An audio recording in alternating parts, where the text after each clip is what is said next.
Selamat pagi. Jangan ditutup dulu. Buat teman-teman semua dapat hadiah gratis dari gua, lihat di deskripsi karena di situ ada link hadiah dari gua persembahkan buat lo semua yang selama ini udah dengerin podcast gua. Hanya dengerin, tapi nggak dapat toolsnya.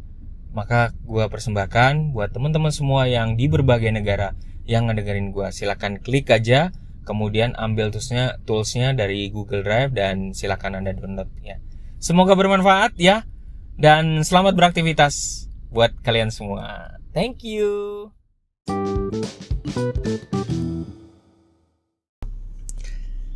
Selamat sore, ketemu lagi dengan gue Lembu Tamun di Jurnal Lembu. Yes, hari ini gue bersyukur banget karena ketemu dengan rekan dosen dan gue dapet cerita menarik. Jadi takut lupa, maka gue bikin podcast saja. Sengaja gue sembunyikan nama dosen ini, tapi karena dari tadi kami ngobrol, cuman sebenarnya ngobrol biasa, tiba-tiba akhirnya ngobrolin soal keuangan ya. Dan yang menariknya adalah dia lagi kepikiran karena lagi ngelanjutin sekolahnya, terus kemudian dia nggak punya biaya, dan akhirnya terpancing masuk ke persiapan dia untuk ngelakuin disertasi.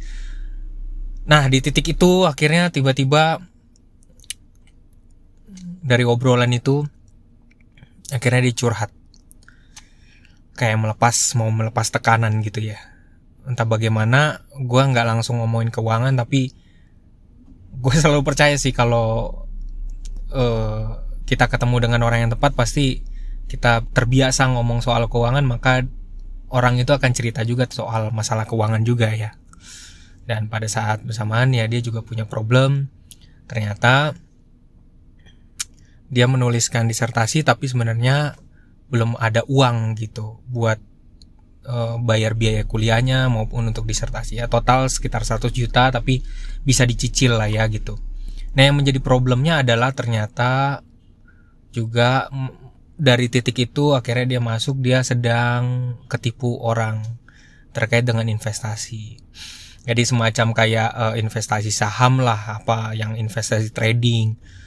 Jadi terpicu untuk awal-awalnya kasih sedikit, terus kemudian untung, terus kasih sedikit untung, akhirnya ditantang, merasa terpancing, akhirnya ngasih duit yang lebih gede lagi. Nah, akhirnya dia juga pinjem, akhirnya duit istrinya pinjem 2 digit ya, pinjem istrinya, tapi bilangnya bahwa duit ini untuk membayar kuliahnya gitu, untuk supaya bisa, karena tertarik kan mau dalam investasi trading ini, saham ini gitu loh.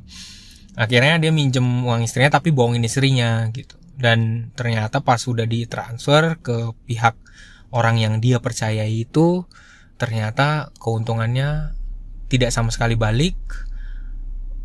Yang tadinya perusahaan itu katanya punya website yang nggak bisa dilacak, duitnya hilang, dan dia langsung merasa sedih karena dia merasa ya mungkin dengan kata biasa yang dia pakai adalah merasa dizolimi orang gitu.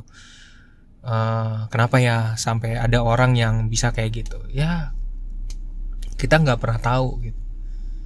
Dia sedih karena dia harus bohongin istrinya, ketipu juga, berharapnya dia bisa dapat untung, dia bisa bayar untuk kuliah juga, dan dia sekarang lagi pusing ya gitu. Mana dia juga dapat untuk bulanannya juga kecil kan gitu, jadi dia sendiri juga pusing ya. So gue cuman bisa merasakan kesedihan yang dia alami. Berarti kan gali lubang tutup lubang, dan saat ini berada dalam situasi justru malah gajiannya dia itu sebenarnya belum nutup lubangnya gitu, karena dia harus juga untuk membiayai S3-nya kan. Ya,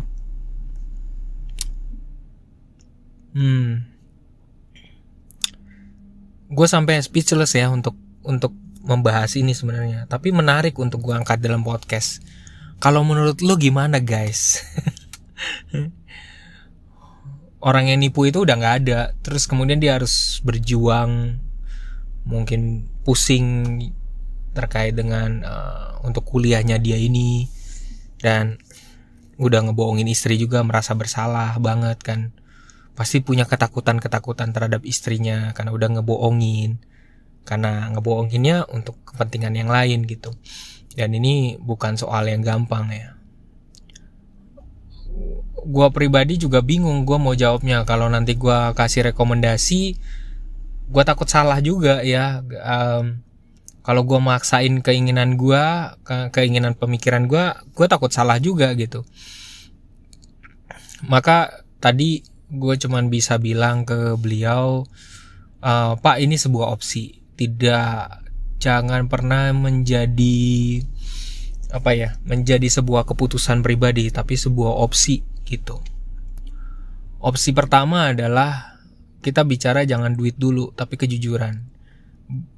Saya tahu Bapak ngebohongin istri, tapi itu menurut saya, kalau cara saya adalah saya akan jujur apa adanya gitu, walaupun itu berat, karena kejujuran itu penting gitu.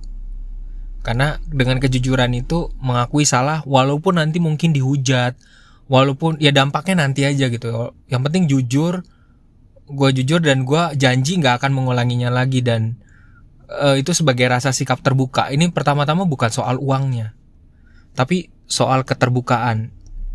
Nanti kalau udah terbuka, udah ngakuin salah, ya aku salah, ya soal nanti nepatin, penuhin belakangan, itu soal belakangan. Yang penting transparansi, menurut gue itu. Kedua, bukan salahnya bapak ini juga, bukan salahnya rekan gua ini juga, tetapi karena memang pada dasarnya di masyarakat Indonesia literasi keuangan tuh lemah. Orang punya duit tapi literasinya tuh lemah. Jadi mudah banget atas rasa percaya, tanpa suatu perjanjian, tanpa adanya pun, kalau ada perjanjian pun itu belum tentu jaminan bahwa duitnya aman gitu. Selalu ada resiko. Dalam berinvestasi, kalau ada resiko artinya sebenarnya karena yang dimaksud dalam setiap investasi ada resiko, itu maksudnya kita berinvestasi dan itu udah caranya benar tapi bisa gagal bayar. Bukan penipuan ya gitu. Investasi yang salah besar adalah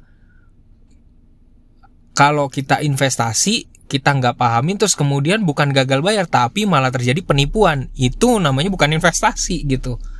Karena sebuah investasi yang benar pasti juga ada resiko. Nah, itu resiko. Dengan resiko itu berarti memang benar. Cuman kalau sampai penipuan, itu bukan investasi namanya. Itu memang benar-benar penipuan, atau kita istilahkan investasi bodong. Ya karena memang penipuan, nggak benar. Gue berdoa buat si bapak, semoga satu persatu masalah selesaikan, harus menemukan cara yang terbaik untuk bisa satu sisi kuliahnya juga selesai, di sisi lain uangnya yang punya istri juga bisa dibayar mungkin secara perlahan gitu. Semua langkah harus ditempuh gitu, walaupun saat ini juga gajinya juga pasti kecil, tapi sekarang juga harus berjuang untuk memenuhi kebutuhannya, karena dia pasti pusing gitu, banyak pikiran, aku tahu gitu. Mungkin dia saat ini juga pusing, banyak pikiran itu. Oke, terima kasih untuk podcast gue sore ini. Thank you udah mendengarkan. Ada podcast berikutnya yang bakal lebih seru lagi. Tungguin aja ya. Selamat mendengarkan podcast dari gue. Salam dari gue, Lembut Ampun.